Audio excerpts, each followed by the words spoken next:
Lancement de la campagne électorale municipale, il y a 6 candidats sur la ligne de départ pour le poste de maire. D'abord, il y a le maire sortant, Bruno Marchand, chef de Québec Fort et Fier. Il y a l'ex-ministre libéral Sam Hamad, chef de Leadership Québec. Il y a le chef de l'opposition officielle, Claude Villeneuve, avec Québec d'abord. Il y a Jackie Smith avec Transition Québec. Il y a Stéphane Lachance, ça c'est un nouveau parti, Respect citoyen. Et bien sûr, il y a Anne Guérette, ancienne conseillère municipale à la Ville de Québec, qui représente le Parti du monde. D'abord, Bruno Marchand, lui, à pareille date, il y a 4 ans, il était pratiquement inconnu de la population. Là, la situation est tout autre. Il doit défendre son bilan. La question sera posée, là. Est-ce que le tramway est le bon projet pour Québec? Est-ce qu'il est allé trop vite en mobilité active? Le déploiement des pistes cyclables? La hausse des à vélo? Il y a des gens qui vont poser ces questions-là. Crise de l'itinérance. Après avoir évoqué l'itinérance zéro il y a 4 ans, le maire se rend compte que c'est beaucoup plus compliqué. Et crise du logement. Regardez, il y a 2 problèmes à Québec. On manque d'habitation et on manque d'habitation abordable. Ces thèmes-là vont revenir dans la campagne.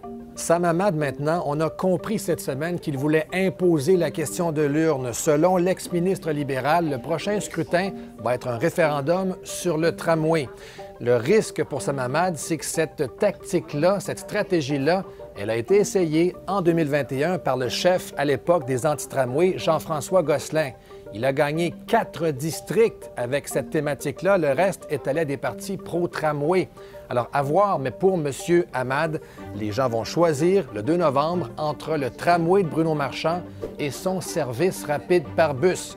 Et aussi, M. Hamad veut attaquer le maire Marchand sur la gestion des finances de la ville, les priorités budgétaires de Québec Fort et Fier. Claude Villeneuve avec Québec d'abord maintenant, il a un gros défi. En 2 mois, il doit faire quelque chose qu'il a échoué à accomplir en 4 ans, c'est-à-dire sortir de l'ombre de Bruno Marchand. Parce que la vérité, c'est qu'idéologiquement parlant, Claude Villeneuve n'est pas tellement loin de Bruno Marchand. Il est aussi pro-tramway, il est pro-transport collectif et actif, mais ce qu'il dit, c'est qu'il ne serait pas allé aussi vite et qu'il aurait consulté. Il n'aurait pas imposé, Claude Villeneuve, des pistes cyclables qui suppriment des voies de circulation, des stationnements. Il n'aurait pas fait ça. Et il aurait surtout plus investi dans les autobus, selon lui, qui touchent plus de gens que des vélos. Alors ça, c'est Claude Villeneuve. Aussi, attendez Claude Villeneuve sur le sujet du centre-ville. La crise de l'itinérance, le manque de logement, Claude Villeneuve va taper aussi sur ces clous-là. Jackie Smith de Transition Québec, maintenant, elle veut sortir de la marginalité politique. Elle a gagné dans Limoilou il y a 4 ans. Maintenant, elle veut faire tache d'huile avec son parti résolument de gauche. Et vous allez l'entendre parler des gangs petits, Jackie Smith. Déjà, elle a promis la gratuité des transports collectifs pour les aînés, les étudiants.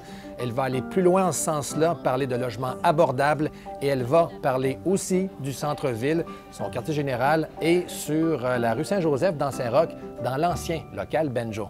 Et le dernier qui va présenter une équipe complète, c'est Stéphane Lachance, le chef de Respect citoyen. Lui doit d'abord se faire connaître, mais son objectif, c'est de piger dans l'assiette de Sam Hamad. Lui aussi est anti-tramway, mais attention, il ne propose pas de projet. Il veut contrer le tramway, faire le ménage au RTC. Le pari de M. Lachance, c'est que c'est beaucoup plus simple comme message et que les gens qui sont anti-tramway veulent peut-être pas un service rapide par bus. Alors ça, c'est les enjeux.